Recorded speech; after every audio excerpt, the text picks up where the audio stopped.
Let's talk about the band, Alice Cooper. They were an American rock band formed in Phoenix, Arizona, in 1968. Vincent Fanier, Glenn Buxton, Michael Bruce, Dennis Dunaway, and Neil Smith created a great glam rock band to entertain us all. Please excuse any mispronunciations by TTS. The English TTS has trouble with non-English words. But, if you watch Zentreya, you should be fine. Alice Cooper, also known as the Alice Cooper Group, or the Alice Cooper Band, was an American rock band formed in Phoenix, Arizona, in 1968. The band consisted of lead singer Vincent Fanier, who adopted the stage name Alice Cooper, lead guitar Glenn Buxton, rhythm guitar, keyboards Michael Bruce, bass guitar Dennis Dunaway, and drums Neil Smith. The band was notorious for their elaborate, theatrical shock rock stage shows. The Alice Cooper Band was one of the few glam rock acts to achieve mainstream popularity in the United States, rising to fame in 1971 with the hit single I'm 18 from their third album Love It to Death. Success continued with the US Top 10 and UK number 1 single School's Out, from the album of the same name, 1972. The band peaked in popularity in 1973, with their sixth album Billion Dollar Babies, which topped the charts in the US and UK, and produced 3 UK Top 10 singles. The supporting tour broke box office records previously held by the Rolling Stones. The band split up in 1975. Vincent Fanier legally changed his name to Alice Cooper and began a successful solo career. In 2011, the original Alice Cooper Band was inducted into the Rock and Roll Hall of Fame. History. Formative years, the Spiders. In 1964, 16-year-old Fanier, then a student at Cortez High School, was eager to participate in the local annual Letterman's Talent Show, so he gathered 4 teammates from his high school's cross-country team to form a group for the show: Glenn Buxton, Dennis Dunaway, John Tatum, and John Spear. They named themselves the Earwigs. They dressed up in costumes and wigs to resemble the Beatles, and performed several parodies of Beatles songs, with the lyrics modified to refer to the track team, in their rendition of Please Please Me. For example, the line "Last night I said these words to my girl" was replaced with "Last night I ran 4 laps for my coach." Of the group, only Buxton and Tatum knew how to play an instrument, the guitar, so Buxton and Tatum played guitars while the rest mimed on their instruments. The group got an overwhelming response from the audience, and won the talent show. As a result of their positive experience, the group decided to try to turn into a real band. They acquired musical instruments from a local pawn shop, and proceeded to learn how to play them, with Buxton doing most of the teaching, as well as much of the early songwriter. They soon renamed themselves the Spiders, featuring Fanier on vocals, Buxton on lead guitar, Tatum on rhythm guitar, Dunaway on bass guitar, and Spear on drums. Musically, the group was inspired by artists such as the Beatles, the Rolling Stones, The Who, the Kinks, the Doors, and the Yardbirds. For the next year the band performed regularly around the Phoenix area with a huge black spider's web as their backdrop, the group's first stage prop. In 1965, the Spiders recorded their first single, Why Don't You Love Me? The single's B-side track was the Marvin Gaye Tamla Records hit, Hitchhike. The single was released by local record label, Mascot Records, owned by Jack Curtis, a concert promoter who also owned the Stage 7 Teen Club, which later became the VIP Club, where the Spiders were the house band. At the VIP Club the band supported bands including the Lovin' Spoonful, the Yardbirds, Them, the Animals, the Kinks, and the Byrds. In 1966, the Spiders graduated from high school, and after North High School footballer Michael Bruce replaced John Tatum on rhythm guitar, the band released their second single, Don't Blow Your Mind, an original composition which became a local number 1 hit, backed by no price tag. The single was recorded at Copper State Recording Studio, and issued by local micro-imprint, Santa Cruz Records. By 1967, the band had begun to make regular road trips to Los Angeles to play shows. They soon renamed themselves Nez, and released the single Wonder Who's Lovin' Her Now, backed with future Alice Cooper track Lay Down and Die, Goodbye. Around this time, drummer John Spear was replaced by Neil Smith. By the end of the year, the band had relocated to Los Angeles. In Los Angeles, the band's lifestyle involved regular car trips into the desert.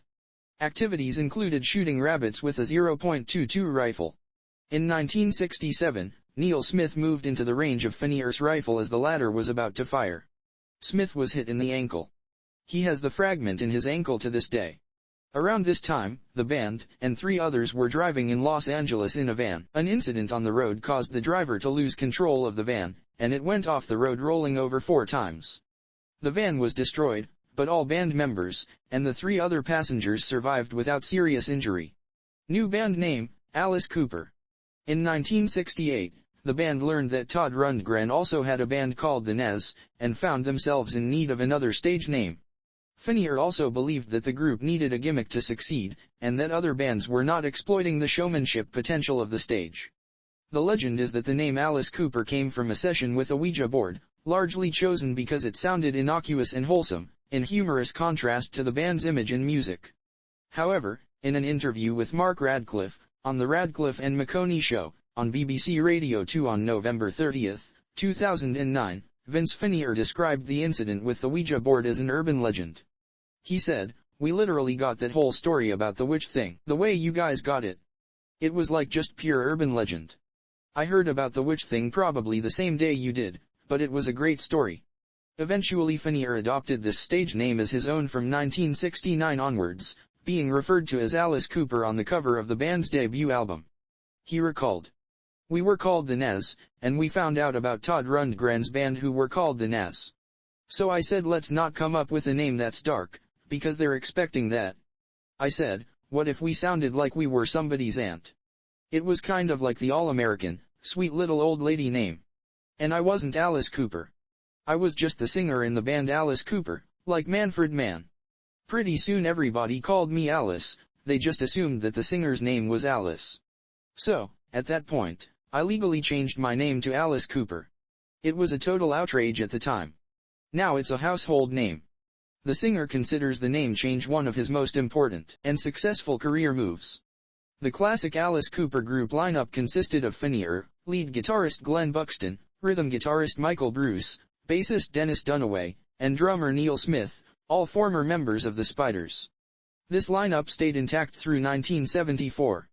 The band's first gig that used the name Alice Cooper was on March 16, 1968, at Earl Warren Fairgrounds in Santa Barbara.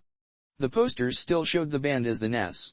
After a 1968 gig at the Cheetah Club in Venice, California, where most of the club's patrons left after hearing the band play just 10 minutes, they were approached by music manager Shep Gordon, who saw the band's negative impact that night as a force that could be turned in a more productive direction.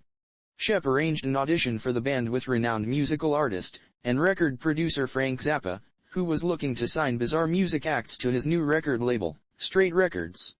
Zappa told them to come to his house at 7 o'clock for an audition. The band mistakenly assumed he meant 7 o'clock in the morning. Being woken up by a band willing to play that particular brand of music at 7 in the morning impressed Zappa enough for him to sign them to a 3-album deal. "Frank was the only one who stuck out his neck for us, for me," recalled Finnear himself. "He was the one who said, here's a band that everybody in the business is laughing at, I like 'em.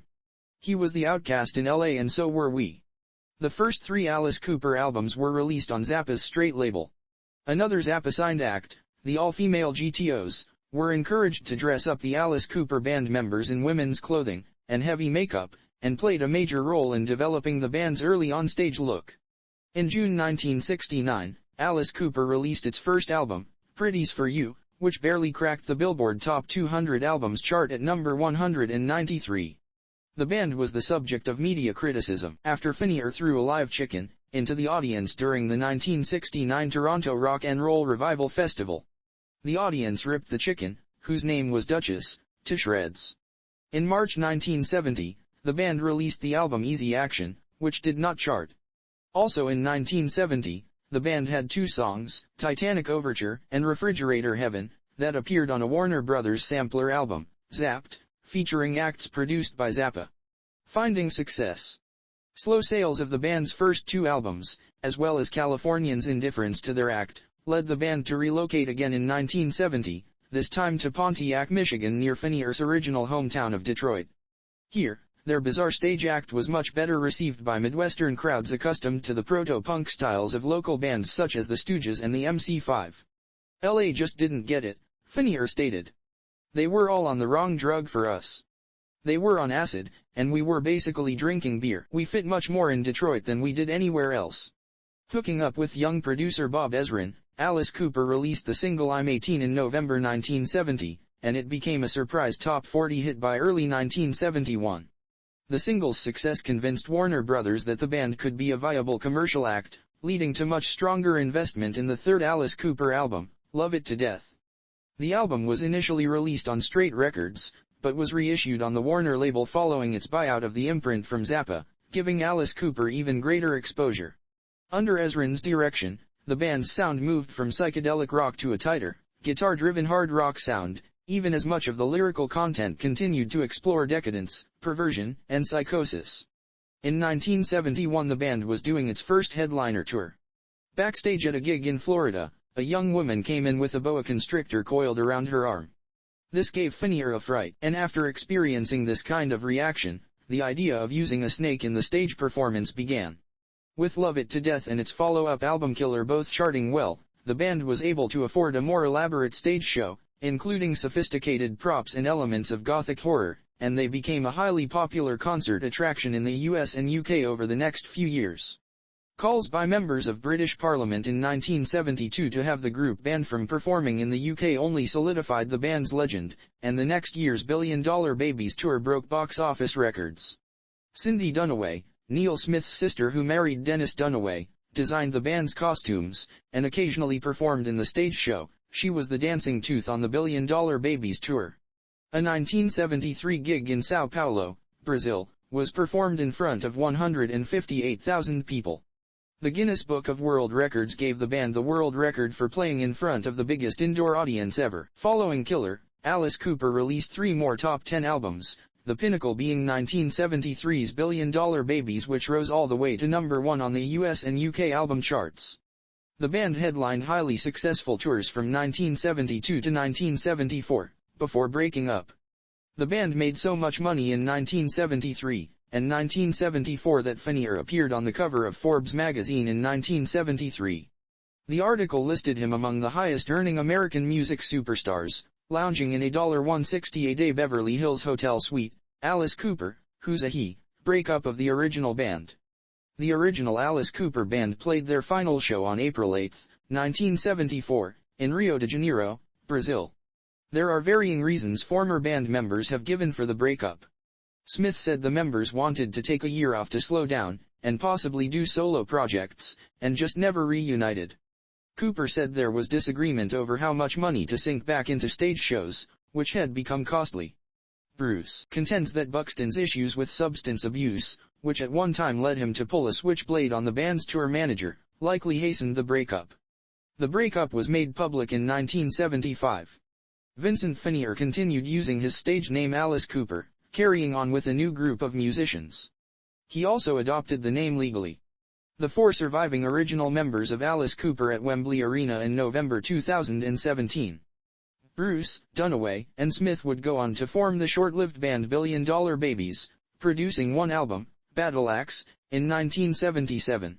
While occasionally performing with one another, and Glenn Buxton, they would not reunite with Alice until October 23, 1999, at the second Glenn Buxton Memorial Weekend for a show at Cooperstown in Phoenix, Buxton having died in 1997. They reunited for another show, with Steve Hunter on guitar, on December 16, 2010, at the Dodge Theater in Phoenix.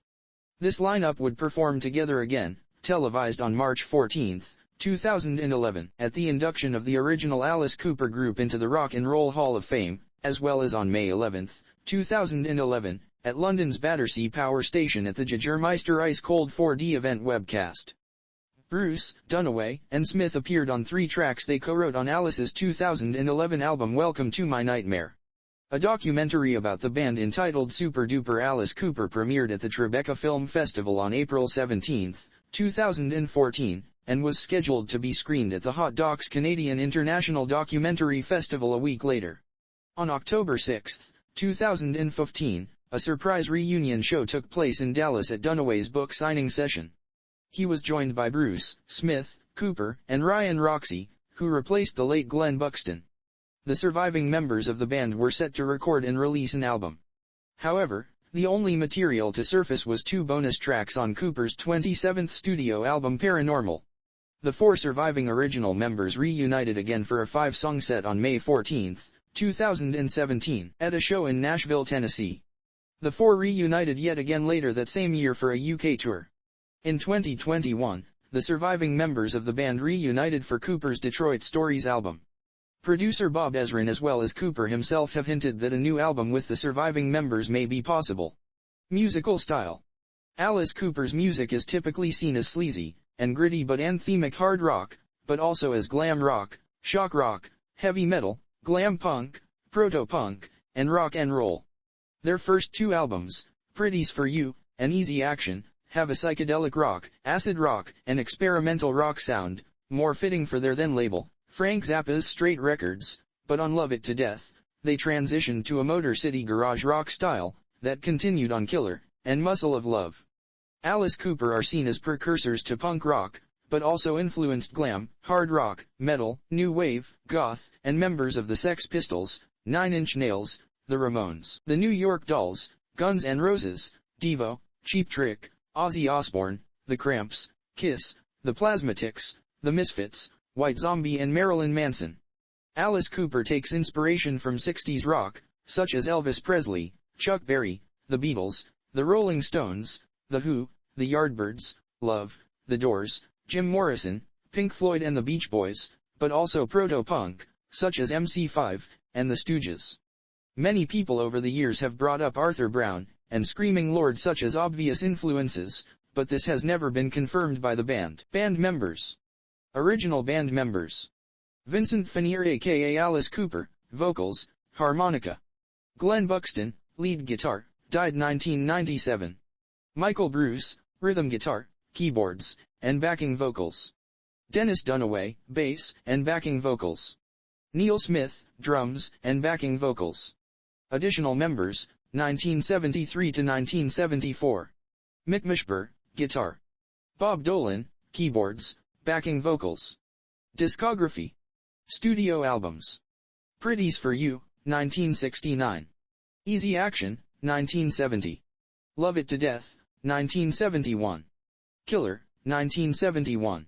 School's Out, 1972. $1 Billion Babies, 1973.